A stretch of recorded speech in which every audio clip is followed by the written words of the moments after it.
So welcome to all of you who are joining us. This morning we're going to talk on a very important theme.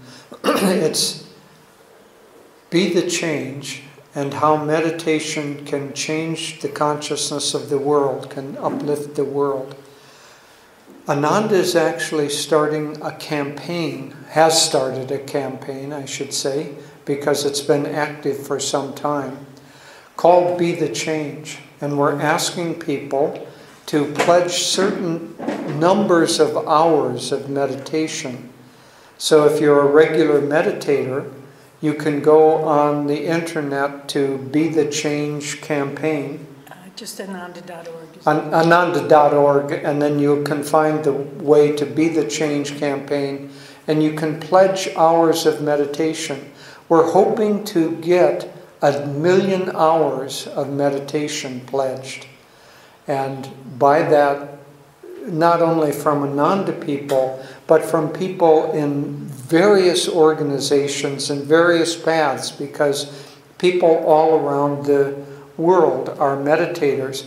We already have something like 5,000 or 6,000 people who have signed up for this.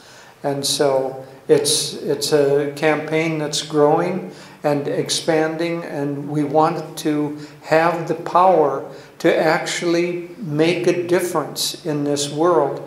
Because if we can pledge our meditation hours toward creating peace and harmony throughout the world, that consciousness has the power to change people's minds, to change people's hearts. It's based on, the Be the Change campaign is based on a statement by Mahatma Gandhi, who said, if you want to change the world, you must first become the change that you want to see.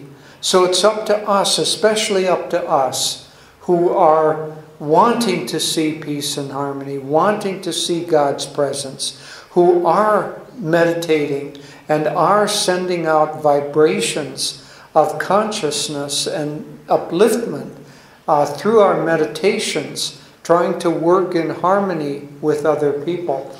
If we don't help institute a change of consciousness in the world, who else is going to do it? Can we count on the politicians? I don't think so. You look around in all the countries, we have politicians who are contractive, who are self-interested, who are campaigning only in order to get elected, making false promises, splitting and dividing people throughout the world. And this is happening not only in America, where we are personally affected by it, but it's happening all around the world. It's as if there's a wave of consciousness now where ever since the Second World War, the gradual expansion of consciousness of the planet has been opening up. It's been opening up borders by and large. It's been opening up the interactions so that former enemies who were fighting each other are now allies. And so there's been this gradual expansion and unification of the world. Master said that after the United States of America, there would come the United States of Europe, then there would come the United States of Asia, and finally there would come the United States of the world. And so there is a progression toward that. And you can see with the European Union, with the United Nations, with aspects of that nature, that there has been a growing interconnection. But it's as if we're currently in a small period. So the graph has been going up like this, and now it's taking a little blip downward before it goes back up.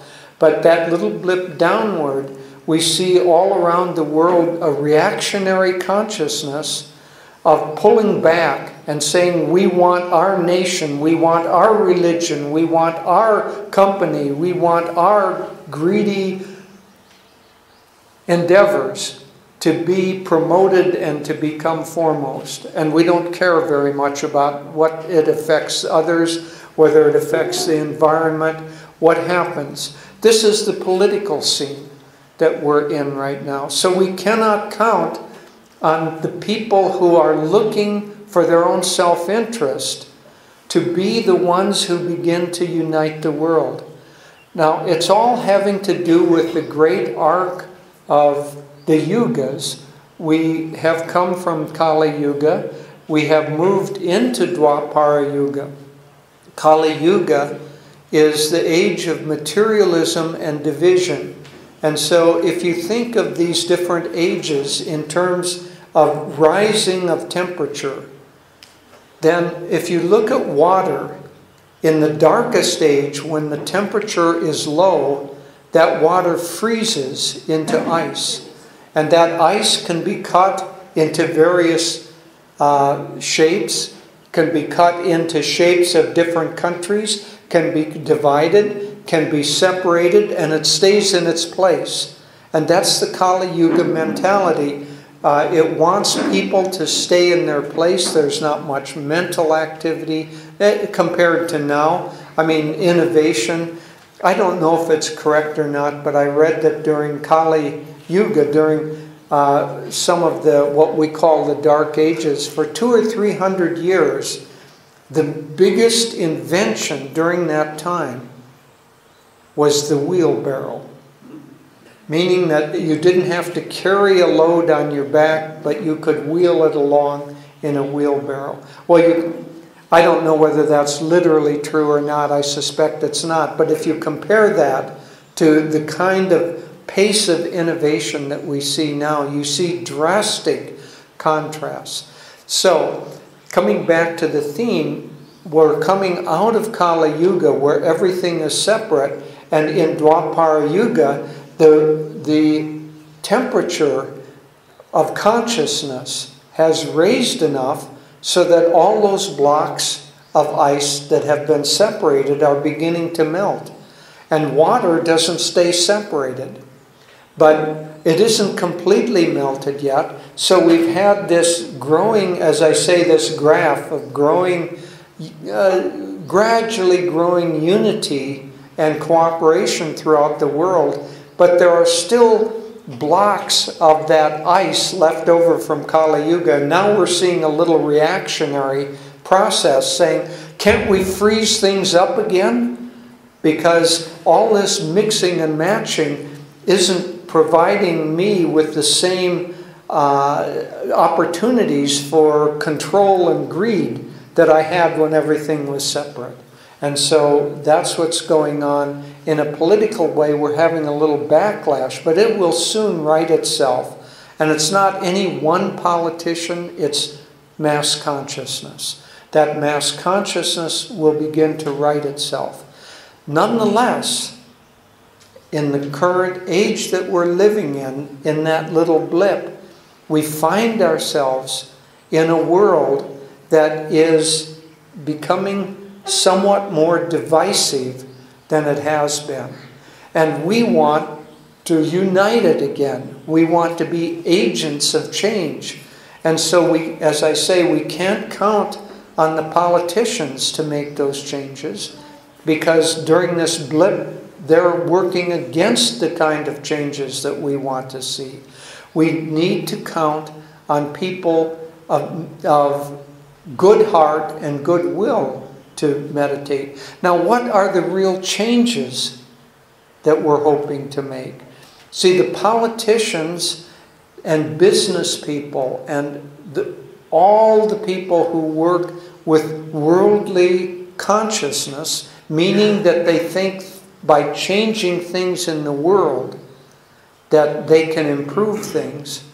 That's what worldly means. It doesn't mean negative or bad. It means when we say a person is worldly, we mean really that he is hoping that the world, things outside of himself, more money, better job, bigger house, better spouse, are going to provide the happiness. So things in the world, he or she looks to things in the world to provide fulfillment and happiness.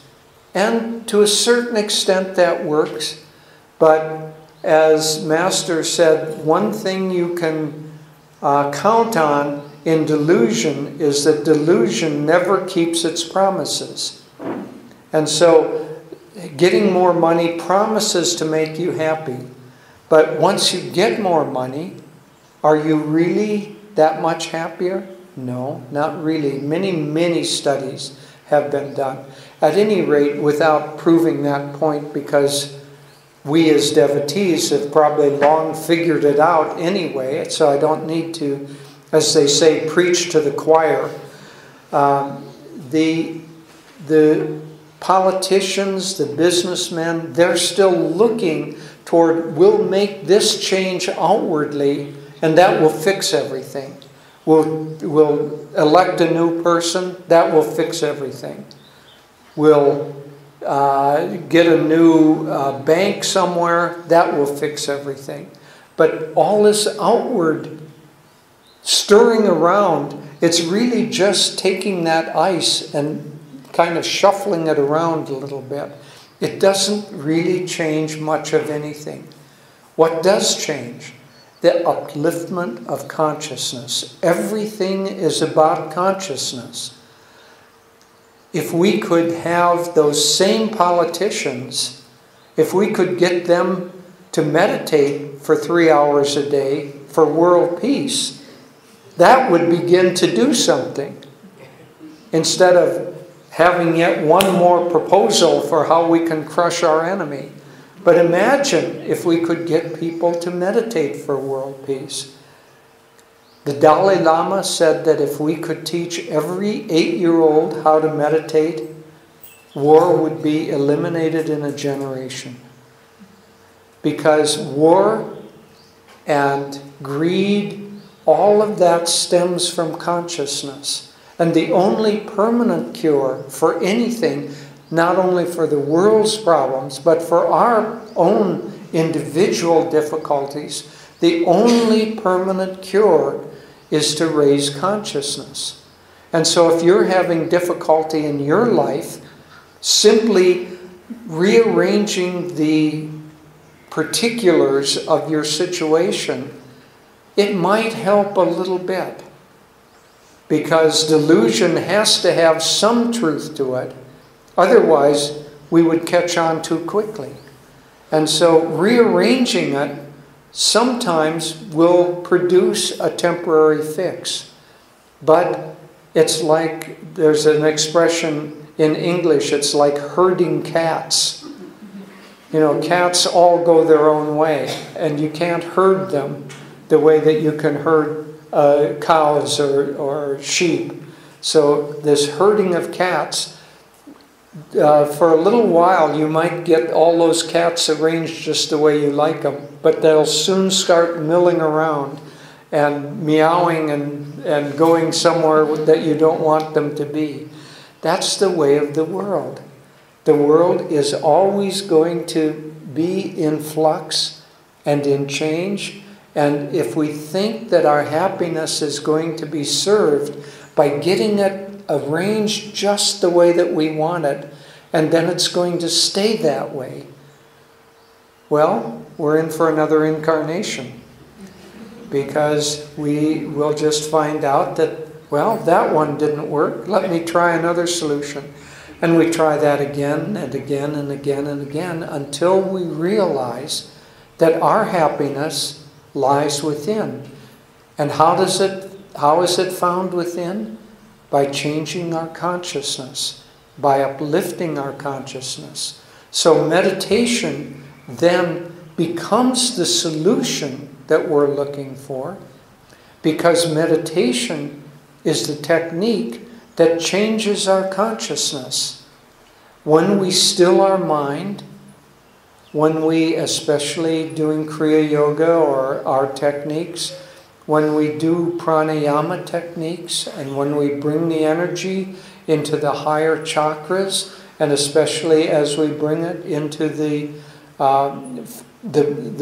central nervous system, the spine and the brain, bring it to the forepart of the brain, but also on an astral level to bring it to the higher chakras, to bring the energy and focus to the spiritual eye. Our perception is magically and deeply changed. And as we have our energy at this point, before where we saw division, we now see unity. Where we saw separation, we see Divine Mother, who is everything and everyone. And so that raise of consciousness will be the fulfillment individually that each of us is looking for. But we will never find it outside of ourselves. We'll only find it inside of ourselves. So as we meditate more and more deeply, the result of meditation is to begin to see unity in the world, to begin to see and feel harmony, to begin to feel a sense of friendship and love and compassion for everyone, and to feel joy, and to see the light, and all of those things unify. And so, if we can uplift our own consciousness, we will change not only our sense of how we perceive the world, but because the world follows, the world is a manifestation, it's a projection of consciousness. As we uplift our consciousness, we will see outward changes take place in our lives that will remain changed. We were just talking with someone last week who 3 years ago was having tremendous difficulty in her family. There was so much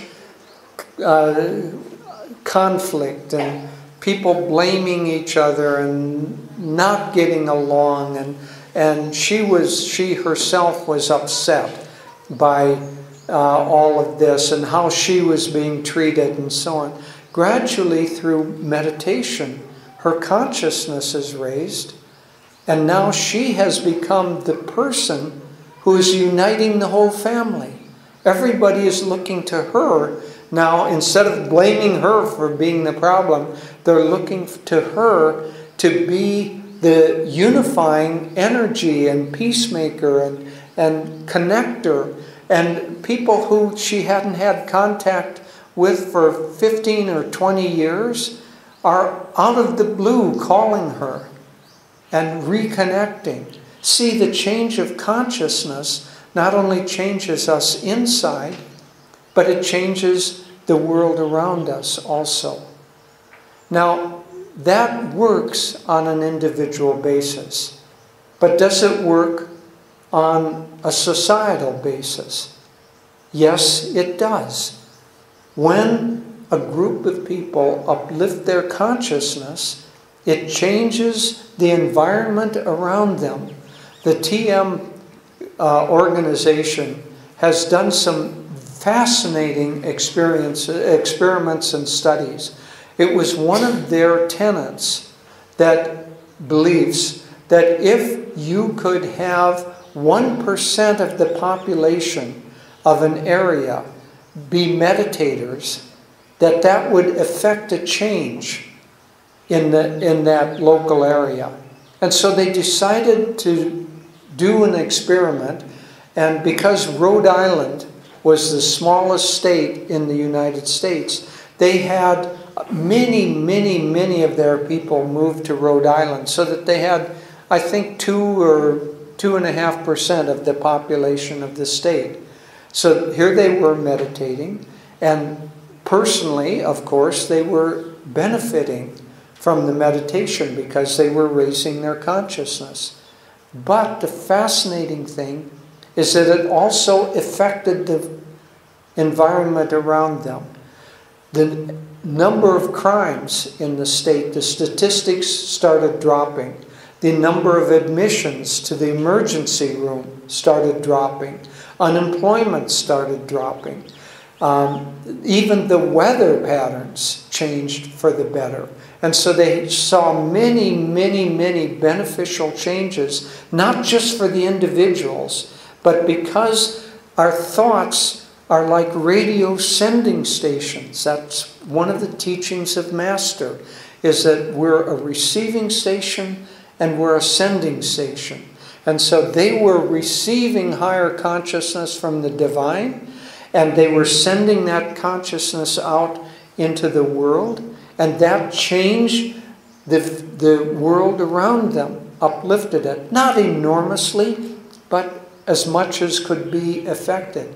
So building on that, that's what we're trying to do with the Be the Change campaign, which is to get enough people. That's why 1 million hours. Well, 1 million hours is not 1% of the population of the planet. We would need, I don't know, something like 70 million people meditating for Be the Change in order to get 1%. But it's not that far away. In America, the latest statistic I saw was that there are 25 million regular meditators in America. When Master came and introduced in a strong way meditation into the world, into America and the Western world, there might have been 250 regular meditators. Now there are 25 million in America. And I don't know what the world statistics are. There are millions and millions of meditators here in India. We're trying to get an energy going that unites the energy of that vast group of people who are already meditating, so that we can combine our forces, combine the upliftment of consciousness to raise not only the consciousness of the individuals, but to help raise the consciousness of the planet. And that Be the Change campaign is a very, very important campaign, because unlike other things, other initiatives, or get somebody to sign on some sort of a flyer or an initiative, sign their name, and then they go about their own daily lives however they do it. This is purposely and specifically meant to uplift consciousness. And in uplifted consciousness, these things that we're trying to achieve through kind of politics and other means, other outward means that don't really work in uplifted consciousness, they're just automatic. They just are an extension. An uplifted consciousness automatically has compassion for others, automatically cares about the welfare of other human beings, automatically wants peace and nonviolence. You know, all of the yamas and the niyamas of Patanjali that people are now used to understanding or seeing, or the 10 Commandments of the Bible, all of those precepts about how to live, what that's really trying to do is it's trying to get us to live before we're in uplifted or divine consciousness. It's to get us to live in the ways that will be an automatic extension once we're in that higher state. You don't have to tell a saint to be nonviolent. Oh, Patanjali says ahimsa. So you have to practice ahimsa. A saint will kind of look at you like you're a little bit crazy and say, but of course. And all of the other things. So those things go from kind of precepts to affirmations to practices to, in uplifted consciousness, just extensions of who we are. So uplifting the consciousness of the individual, and by that means uniting those individuals to uplift the consciousness of the planet, is the way out of the planetary difficulties that we are faced with. Nuclear war, is that going to fix anything? Of course not. It's going to ruin things. Is one religion conquering another religion? Is that going to fix anything? Well, hasn't worked for the last 5,000 years. Maybe it'll work this time. Of course it's not going to work. People will not be suppressed.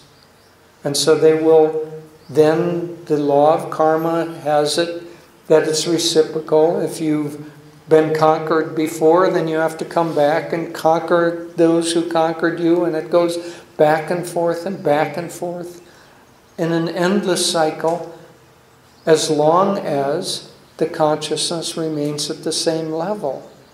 Raise the consciousness, and somebody says, well, let me forgive and forget. And that begins to end the cycle. And see, the only cure, because everything is an extension of consciousness. Everything that we feel is consciousness. The only cure is to raise the consciousness. And so Be the Change says to each individual, if you want to see something happen in the world, then lift your consciousness. Be the change in yourself that you want to see in the world. I'll end just with this because I want to go on and present something else. But one time, some years ago, Devi and I were visiting a dear friend of mine that I had met when I was 12 or 13. And we were friends ever since that time. We were friends throughout high school. We were roommates in college. And we have kept in touch. And a very deep friendship, closer in many ways than most brothers and sisters are. At any rate, we were visiting them. And there was some big rally, I think that it was at the time of the American invasion of Iraq. And there were many, many people protesting. So this was in Minneapolis, which is a kind of a liberal city. And so there was a big march in the city, an anti-warfare march. And people were marching and shouting and carrying banners and banging on drums and pots and pans and making a big scene. And they wanted us to come and join. And we said, we don't think that peace is going to be achieved by a lot of noise and clamor and protest. We'll stay here and meditate for peace. You go out and march. And they decided they'd stay and meditate too. But see, consciousness is the key for everything. And so you and I have a deep responsibility right now. Because if we are the ones who are already working to change our consciousness, who already have the blessing of a line of masters, of meditation techniques, of satsang, of a whole way of life and group support for the upliftment of consciousness, then it is our responsibility to lead the way to the change of consciousness in the world. So I urge you to be part of Be the Change in your own life and for the planetary upliftment. Now I want to talk just briefly about another subject which is a kind of a new initiative or new thrust for Ananda. When we were in Vrindavan about a month ago, it was a beautiful time. Those of you who may not know, we have a Paramahansa Yogananda Charitable Trust. And the first effort of this charitable trust is centered in Vrindavan. And we have a man there who used to live in our Pune community who's heading up the effort there.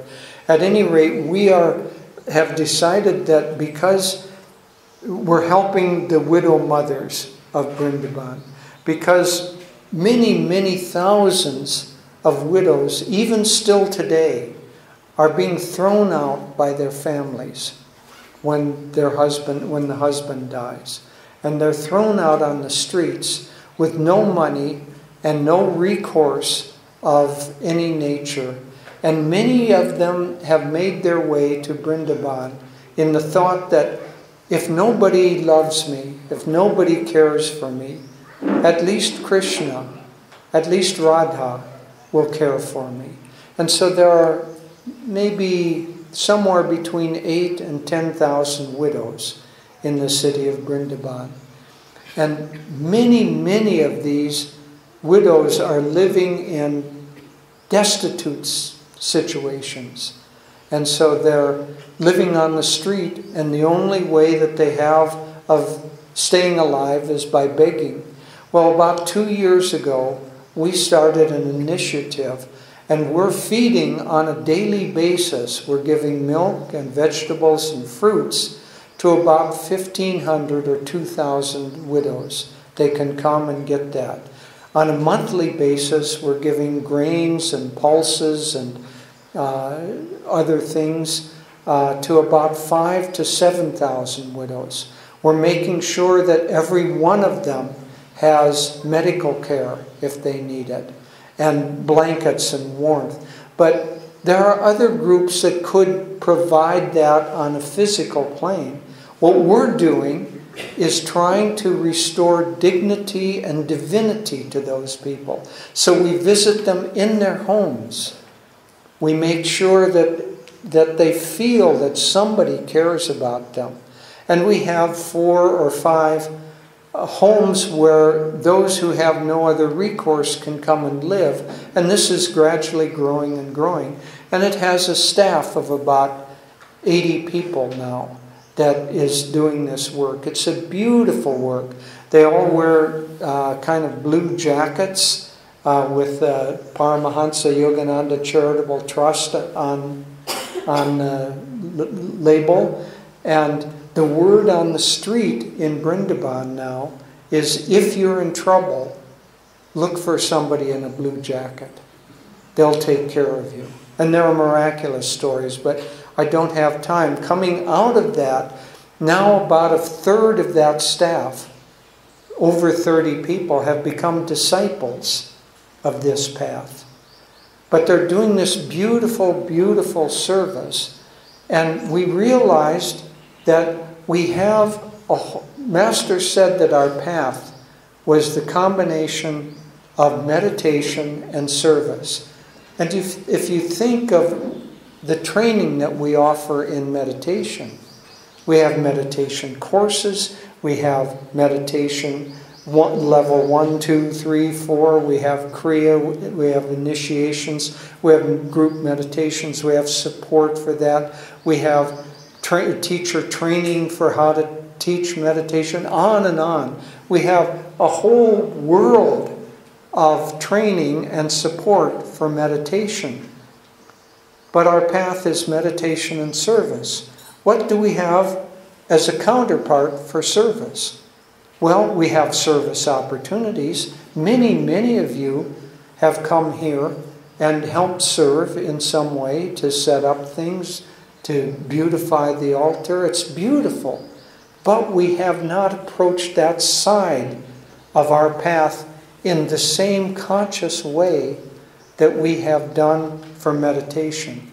And so we have the manual Lessons in Meditation that is kind of the basis for training people in meditation. It's kind of the introductory course. I'm going to be writing something that's the counterpart, so that's Lessons in Meditation. I'll be writing Lessons in Seva. And the Lessons in Seva will be to show how Seva, how service, can also be a pathway to liberation. And I'm going to just close relatively quickly. But to give you an idea of some of the chapters that will be in this and some of the thoughts. The first chapter, remember last night we were talking about the fact that Swami said that that the whole of the spiritual path is dissolving the ego. And so if the spiritual path is dissolving the ego, and that's the purpose of meditation, what is the purpose of seva? Dissolving the ego. But we haven't approached it as consciously as we have with meditation. And so the first chapter will be service done in the right way is a means to dissolve the ego. And if we dissolve the ego, then we unite with God. And then it will be that this kind of Ananda Seva has to be rooted in daily meditation. Because, as I have been talking, just doing things isn't the essence, it's the consciousness. And so we have to raise our level of consciousness and then hold the raised level of consciousness while we do the service, while we do the seva. And we do that, by and large. People are joyful, people are happy, people are harmonious when they do it, but we can make it more conscious. That as we serve, we're channels of the divine. The divine is flowing through us as the means of our service. But also, those that we're serving, or that which we're doing, that's the divine too. So it's really the divine serving the divine. As Master said when some monks were helping him, he said, "Thank you for your kindness." They said, "Oh, no, Master, thank you for all you do for us." He said, "Divine serving the divine, that's the drama." So we want to see that on a conscious level, the divine serving the divine. And then in service, in pure service, if we're dissolving the ego, we have to offer all of the fruits of the service to God. So if you do service, but you want fruits from that, you want people to say, "Oh, isn't he wonderful? Look how he serves." See, that strengthens the ego. So you offer the fruits of that. If you want money for your service, that strengthens your separation. So you serve without demand for money, and so on. So I'm not going to do the whole thing here. I'm just trying to give some hints. And that the primary purpose of service is to uplift the consciousness. Uplift consciousness of the people serving and those being served. And so that upliftment of consciousness, as I was talking earlier, is the way that the world changes, the way that we as individuals change. And it will have many other chapters of this nature. But I hope to write this book when we get back to America. And then I hope in the next year that we will begin to have in all of the centers courses in seva, just as we have courses in meditation, and training in seva, and support for proper consciousness as we do our seva. And that will become a vibrant and vital aspect of our spiritual path. There are many, many people who feel more attuned to seva than to meditation. But we must find a way to combine both of them into a whole path, and that will draw to us uplifted consciousness, and in that uplifted consciousness it will draw the blessings of this great path of masters, and it will draw the blessings of, it will be a blessing to the world around us.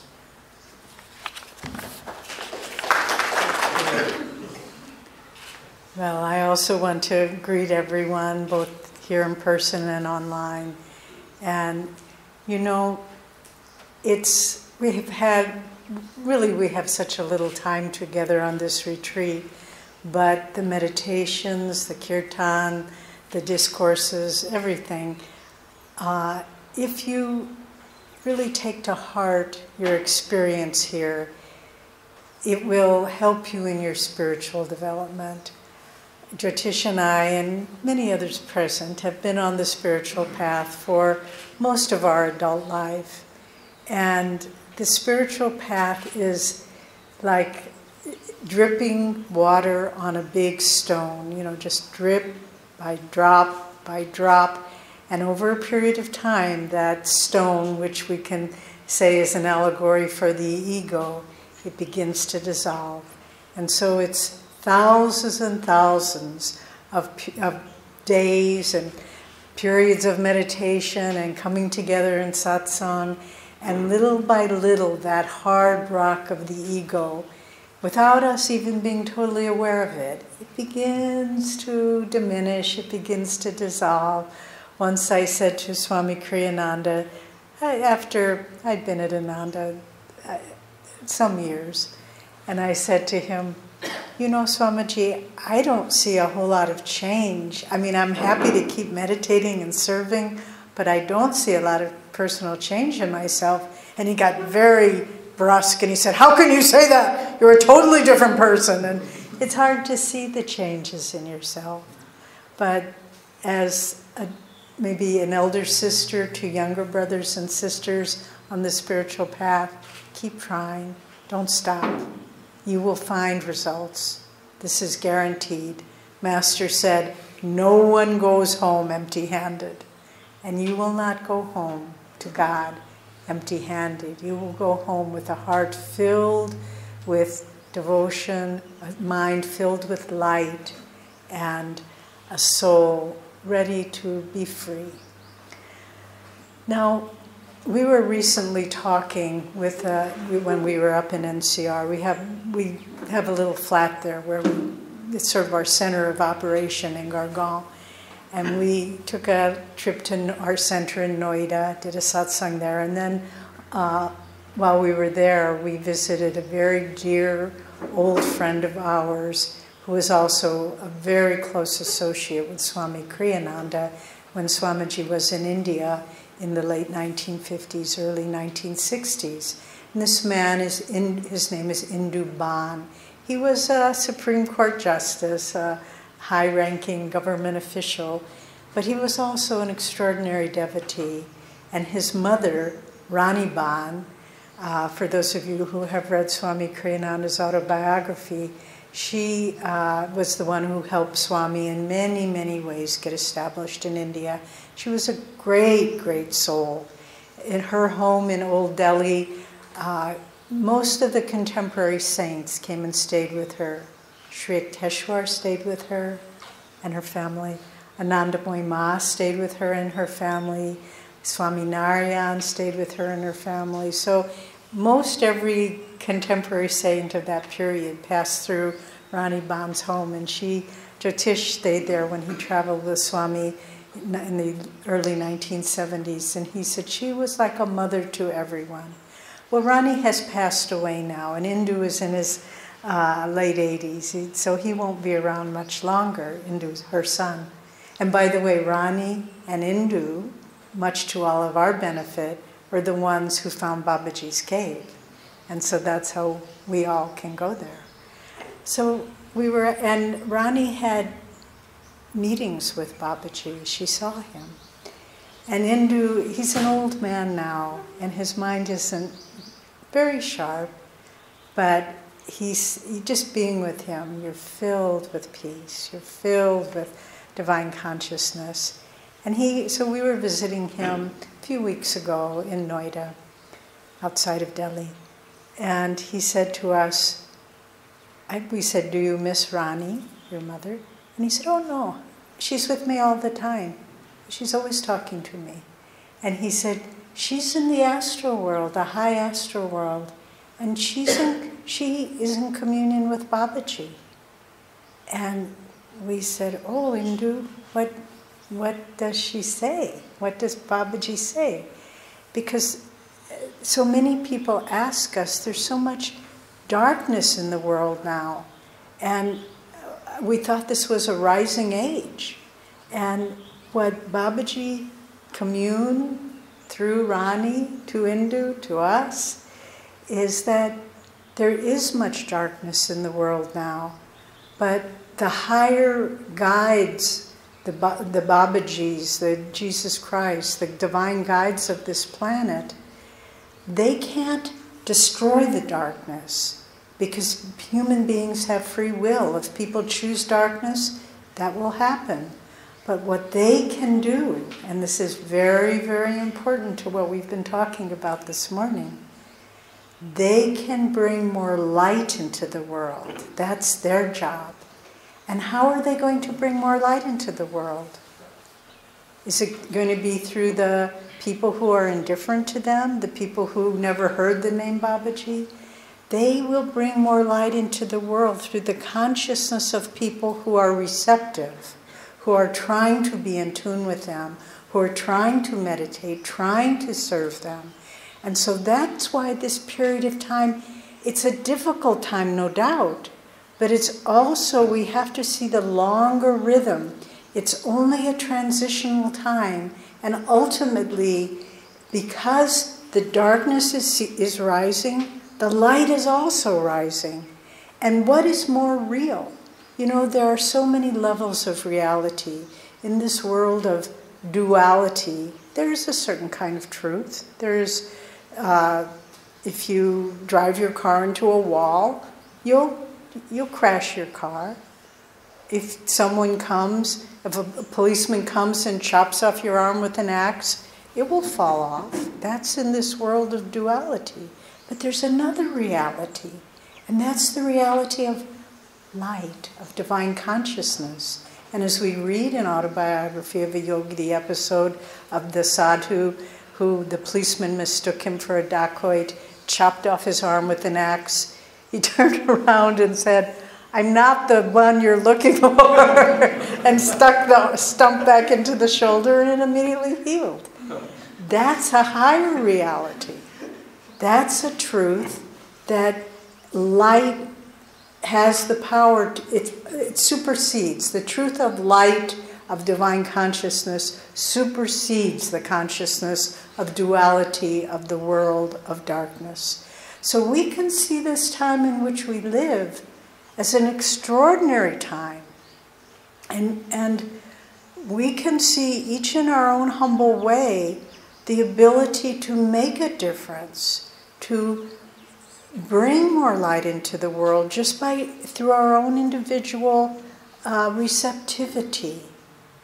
You know, it's such a lovely image. Some years ago, we were dedicating a new temple in our community, our Ananda community in Assisi, Italy. And so we had a ceremony. It's a beautiful temple. Some of you maybe have seen it or seen pictures. And we had a number of dignitaries come, and, you know, different government people and different spiritual leaders. But there was a priest there from the town of Assisi. And he who subsequently passed away, his name was Donaldo. But he got up there and he said, "I was in Assisi during the dark days of the Second World War, when, you know, there was war being raged from the air and on the streets, and, you know, it was a terrible time and a time of darkness." He said, "But I had a vision one day of the hills above Assisi," and that's where Ananda community is, and there are people associated with Ananda who are living all in those hills above Assisi. He said, "I had a vision of, even in that darkness and that despair of the war, of those hills being filled with light, little sparks of light, and that saints were living there." He said, "I didn't know what to make of it." But he said, "Now I come here and I see this temple and I see all of you, not following my religion, not being Catholics and going in that path, but living in the light." And he said, "This was the vision that I had in the dark days of the war." And so the balance of light and darkness is always going on, and the darkness won't be stopped by using its methods. So if there's a bad politician and evil man, it won't be stopped by impeaching him or assassinating him. It will only be stopped by the light, by bringing the consciousness of light into the world. And meditation, first of all, on a personal level, on an individual level, it can transform us on body, mind, and soul, all three levels. And I have seen this. I have seen people who are regular meditators, and maybe they're facing a life-threatening disease, and they go through it so easily. It's just like, oh yeah, they go to the doctor, they have whatever treatment they need, but then it's forgotten because their consciousness is filled with light. And this is not to say everyone that I know who has had a terminal diagnosis or been in a critical situation that they all survive. That's not the point. The body has to go sooner or later. But those devotees, those who meditate, no matter what happens, they never lose hold of that light. They never fall into despair and pain and discouragement. And if it's their time to exit the body, they do. There's a beautiful story that Master tells of a man, very deep devotee, who was diagnosed with very advanced diabetes. And the doctor said, maybe you have 3 months to live. And he said, well, if I have 3 months, let me spend that time with God. And he began meditating, but his body was so ravaged with the diabetes. At first he couldn't sit but more than 5 or 10 minutes, but he kept at it. And then he noticed he was able to meditate longer, and then longer. And then an hour would go by, and he was sitting very still. And then maybe 2 hours, maybe 3 hours, maybe most of the day. And 3 months went by, and he continued meditating. 6 months went by. Several years went by. And at a certain point, he had a vision of God as light, and it filled his whole body. And he prayed, Lord, and he knew he was well. And he said, Lord, I didn't ask you to heal me. I only asked for you to come. And this voice from the light said, where my light is, no darkness can dwell. And then Master ends the story. He was sitting on the beach meditating, and he wrote on the sand. He came into this broken temple, and the waves came and washed it away. So drawing God's light into your consciousness can help heal you on many, many levels. In our mind, I know for myself, overcoming the ego is no simple proposition. The ego is a wily opponent. You think you kind of corner it in one corner and he slips out the other way. And you think you've conquered this wrong attitude and there it is over there. But remember that it is the light itself, which Master said, meditation, he said, changes the atoms of the brain. Well, scientists are finding now, on a scientific level, this is indeed true. But what Swami said, Master was saying on a subtle level, that meditation changes the patterns in the brain. And so you can say, oh, I shouldn't get angry, I shouldn't get angry. Darn it, I shouldn't get angry, I'm getting angry again. And it's counterproductive. But if you can just bring the light in, those patterns change without you having to consciously fight it. And I've just experienced this myself with attitudes that I was trying to get rid of. And then finally, what I came to understand was, give it to God, forget about it, meditate. And then all of a sudden you come back and you say, it's loosening its hold on me. Those tentacles of that tenacious plant of ego are starting to let go. And so to transform our mind with light, don't worry so much. Don't blame yourself. Don't be guilty. Oh, I didn't meditate. I didn't come to the center. I didn't do this. I didn't do that. God doesn't care about any of that. He cares if you love him. And so bring the light through meditation, bring the light into your mind.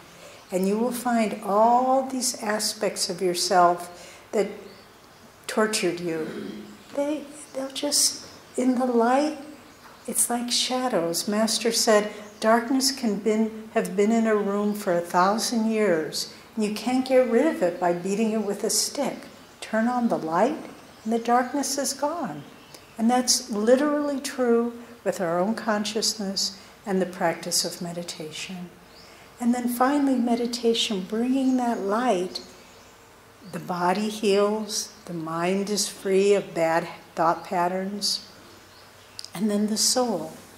The soul begins to recognize. Remember, it says in the Indian teachings that moksha, liberation, is memory. It isn't something you have to discover. We're not archaeologists here. We're just trying to remember who and what we really are. And this is when we begin bringing the light of meditation into our soul. There comes such a feeling of ease, such a feeling of self-acceptance, such a feeling of accepting others for who they are. Because we know that the ego, the personality, the mind, the body, none of these are who we are. We are a spark of God, and in that we are united with everything that is. And so this is the fruit of meditation, how it transforms us as individuals. And there are, of course, many aids along the way. I want to mention in support of our friend Anoop, who makes the astrological bangles that Jyotish, I have one, but it's higher up on my sleeve. But these are, of course, very helpful. Master recommended that all of his disciples get astrological bangles. We were speaking with a man who's part of the Delhi Center, and he said, he came in, he was anxious. And he said, I had an astrological reading, and in March, I'm going to be having some very, very life-threatening health. And I said, do you have a bangle? And he said, no. And so I put him in touch with Anu, will you have a little booth out there or something like that? Okay, if you're interested, you can go. I'm trying to help my friend Anu from Mumbai. And help you. And help you too. No, Swami recommended to all of us, and we've got one from early days of Ananda. But so here we all are, and we're understanding that meditation can transform our own life. But we're talking this morning about how meditation can transform the world. But again, it's not the world that's going to meditate. It's you and me and our gurubhais. They're going to meditate. We can't just sort of fly over Mumbai and say, meditate. I don't think it will work. But if someone, in fact, many of you here are from Chennai, and you have the wonderful Acharya there, Dharmarajan and Dharmini. And the way Dharmarajan found out about this path, he was a student in America. He's of Indian ancestry, but he was studying in America. And he was going to, a very prestigious college, MIT. But he went to hear a talk by a man on computer programming. Nothing spiritual whatsoever. But this man who gave the talk is a member of Ananda, Priyaban, lives at Ananda Village. And afterwards, Dharmarajan, just about computer programming, that's all. At the end of the talk, Dharmarajan went up to him and said, you're into something, aren't you? And this man, Satiki, said, come, let's have dinner. And they had dinner, and he told him about this path. And so just through a talk on computer programming, Dharmarajan got on the path. Now he's leading the center in Chennai. All of you have been... Isn't this amazing? All of you are here because of that talk on computer programming. So one person living that way can make a tremendous impact. And I want to read This is a wonderful little book that the Ananda India Sangha puts out. You know, we have all these treasures, and you rediscover them. This is Insights on Kriya Yoga with Swami Kriyananda. For Kriya Yoga initiates only, it says. But I'm going to, even if you're not an initiate, I'm going to read a part of it. But just don't tell anybody, okay? Hari and Roma will report on me and not. Okay, so I just read this recently. We were mentioning we were in seclusion. And I took this, actually I found this book in my room there, and in the seclusion room. And it's like, oh my gosh, these thoughts are fabulous. I just wanted to share this. So this is Swami. This is in a little section called The Importance of Kriya Yoga in the World. This is Swamiji. These are all transcribed from his talks. Swami Kriyananda. This teaching of Kriya Yoga is destined to change the world, to bring it into a new age. I say that with total conviction. This teaching was sent for that purpose. It has brought the central insights and the central technique which, with a few people practicing it, a few people, will change the world. And then he goes on, with a small minority of people practicing Kriya Yoga, there will be changes so deep and so far-reaching that 100 years from now, this won't be the same world. It will be a world in which religion begins with the individual, with self-realization, not with an institution or structure. Those things are useful and have their place, but the essence of religion will be in the individual's experience of truth in his own center, in the spine. I found this just thrilling, because sometimes one can get so discouraged of current trends, and then you think just a few people, a small majority, let me put this, and why is that? It's what we were talking about, because duality has a certain level of truth, but it's relative. Light, in that wonderful chapter, The Law of Miracles in the Autobiography of the Yogi, Master said that light is the only absolute, the only thing unchanging, the foundation, vibrationally, of everything, not just our world, but all worlds. And so the light that comes into the world through our practice of meditation, through our practice of Kriya Yoga, this is an absolute reality. It doesn't take thousands. Just like one little candle in the darkness changes the darkness. One soul meditating dissipates the darkness, because the absolute reality of God's light is the truth of my being, of your being, of every aspect of creation. So we live at a time, really we should be jumping up with joy, at not looking at all the problems in the world and is this person going to drop a bomb on this person, but at the opportunity of Babaji and the great masters bringing more light into this world to counter the darkness, and the opportunity that great good karma, that we have been drawn to this path and to receive this light. Each of us, really, you need to meditate on your role in the transition of this world, because it is not insignificant. It's not just me and the acharyas and all that. It's each one of you. Each one of you, if your light is, Christ said in the Bible, don't put your light under a bushel, but let it shine forth that all men may glorify the light of my Father who is in heaven. It's the same. Let the light of your soul shine out. You don't have to give a lecture. You don't have to speak about it, but consciously accept that God's light is within you, and that that light is needs to be drawn into the world now.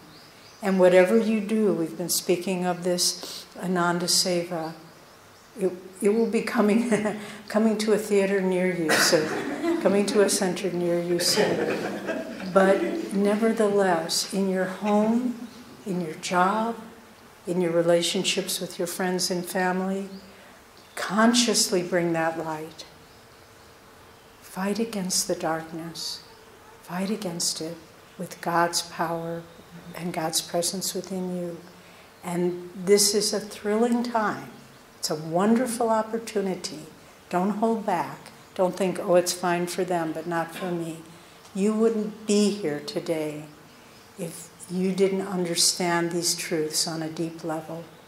So let us come together as a great Sangha in Master's name, in Babaji's name, and let us say we will do our part at this time in human evolution. We will be, just as the Pandavas had their army against the Kauravas, Master was Arjuna. He was the head of the general of the Pandavas, of the forces of light, and we were all his soldiers. And the Battle of Kurukshetra did not happen only thousands of years ago. The Battle of Kurukshetra is eternal, because light and darkness are always at war. The Battle of Kurukshetra will be going on even in Satya Yuga, because it'll be subtler, but it'll still be there, because there still will be the contrast of light and darkness. But right now, the Battle of Kurukshetra is very evident around us.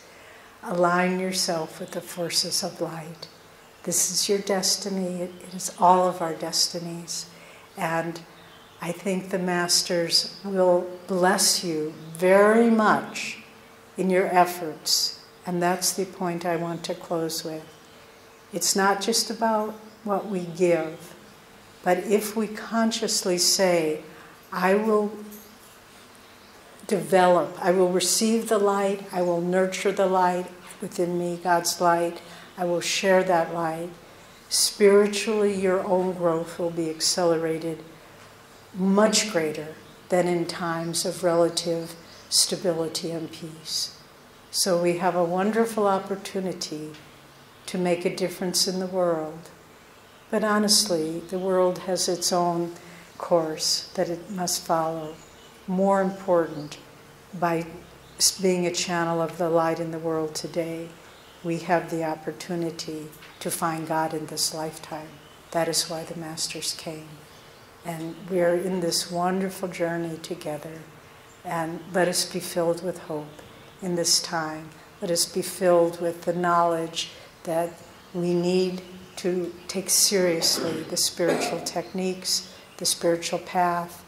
And I really urge each one of you, you will leave here this afternoon. Before you leave, make a plan. What is my next step that I will take spiritually in my life? If you're meditating 5 minutes, meditate 10 minutes, and so forth. If you're not doing the energization, say, I will do 5 of them. Sometimes when I'm in a grumpy mood, I'll say, okay, I'll only do 5 energization. And once you get started, of course, you'll do all of them. But look at some step you will take upon leaving and promise, make that promise in your heart to God and Guru. The benefits you will receive will far outweigh any efforts you make. So our prayers and our support are with you. We are joined in, we met a man just by chance when we first arrived here, high executive in some company, but he began talking with us, and he said, oh, I read Autobiography of a Yogi years ago. It wasn't like reading a book. He said, those words came out of me and changed me. It was like darshan. And we said, and he lives in Gargaon. We said, you should learn Master's Path. He said, yes, I think he is my guru, but I never followed it up. And now we said, we have a center quite near you, come. But the living power of the Master is so strong now.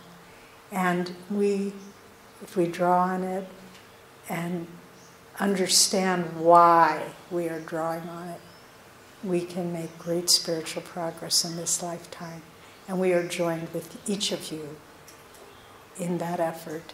And our prayers and our support for each of you are there, that you can take your next step and the next and the next, until finally the doors open and you realize there's nothing. As Master said, I killed Yogananda long ago. No one dwells in this body now, this temple now, but God. We all will reach that place where we realize no one dwells in our bodily temple but God and Guru.